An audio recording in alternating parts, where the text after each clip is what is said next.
نحكي عن توصيل الفلتر الرباعي. توصيله جدا سهل. اكثر نقطه لازم انت تعرفها انه انت رح تمشي مي بالتسلسل. يعني انت اعتبر من هون دخل الماء، هذا الدخل. طيب من هون من مرحله رقم 1 راح انتقل الى المرحله رقم 2 بهذا الشكل. من المرحله رقم 2 راح انتقل الى المرحله رقم 3. هلا اكبر معضله عندك بموضوع التوصيلات هو الرباعيه. هاي الرباعيه في عليها ان واوت.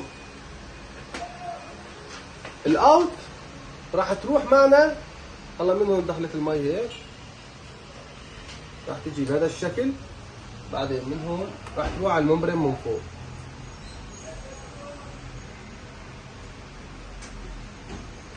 ان واوت يعني دخل وخارج. من هالطرف وصلنا. هلا الطرف الثاني راح يطلع معنا من هون من المي النظيفه. بعدين ناخده للمرحله رقم 5. بعدين بنكمل فيه للخزان ومن الخزان للحنفيه. هذا توصيل ال5 مراحل بهذا الشكل. اذا دخلت المي من هون على المرحله رقم 1، طلعت من المرحله رقم 1 راحت على المرحله رقم 2، من المرحله رقم 2 راحت للمرحله رقم 3، من المرحله رقم 3 دخلت ان واوت بالرباعيه. بعدين طلعت للممبرين من فوق، الممبرين من تحت اخذناه ورحنا فيه على الرباعيه. هون مو مكتوب لا ان ولا اوت، من طرف ثاني بس مكتوب. وبنوصل فيه للمرحله رقم 5، والمرحله رقم 5 بناخذ للخزان. هلا اغلب الاحيان بكون هون في خط خاص للمي اللي جاي، عفوا هون بهذا الشكل راح يكون خط بيجي من الخزان بياخذ وبيعطي، وخط جاي من المراحل، ومن هون مي الشرب، من هون حنفيه. هذا توصيل ال5 مراحل. هلا توصيل 5 مراحل مع الاملاح راح اشرحه بفيديو ثاني حتى ما نطول هذا الفيديو، وراح اشرح ال5 اسطوانات من ضمنها في املاح، يعني 4 اساسيه واملاح. وش السبب انه بيكونوا 4 اساسيات بالغيه؟ هي بتكون بالغيه رقم 3. الرقم 3 لاني بتتقسم ل 3 اقسام ذكرت قبل مره، اللي هن الرقم 1 والرقم 2 والرقم 3. الرقم 1 يعني بيكون نفس الرقم 1 سيديمنت، وهي حاليا بالاجهزه التجاريه والخفيفه اللي رح تلاقي سعرها تحت ال$100 دائما بيكون بهذا الشكل، لان سعر الكربون كثير غالي. الاجهزه الاتقل منها درجه بيكون نفس الرقم 2 كربون. اما اتقل شيء وافضل شيء هي اللي بتكون رقم 3 اللي هي بلوك كربون. هو بيكون كربون صلب، بيجي دقته من 10 الى 35 ميكرون.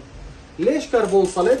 كربون صلب لان المرحله الثانيه اللي فيها حبيبات الكربون اللي هي مثل عباره عن برغل، هاي رح تمص معنا، رح تمتص الغازات وتشيل الطعم والريحه واللون من المي. وقت اللي كانوا يستخدموا بهذا الشكل كان يطلع الكربون على الممبرين، صار يعمل انسدادات بالممبرين. قام راحوا جابوا المرحله رقم 1 ركبوها مع الرقم 3. هون صار عندنا رقم 1 و3 كربون، حتى عفوا سيديمنت، حتى ما يطلع الكربون للممبرين. هذا الحكي بعام 1970 للعام 1985. من بعدها تطور العلم اكثر، وهم صار كميه الكلور في المياه اكبر، فصار بدهم يكبروا كميه الكربون حتى يعادل 2500 جالون لتبديل المصافي كل 6 اشهر. فراحوا حطوا هون كربون، وقت اللي حطوا هون بالمرحله رقم 3 كربون رجع صار عندهم مشاكل مره ثانيه.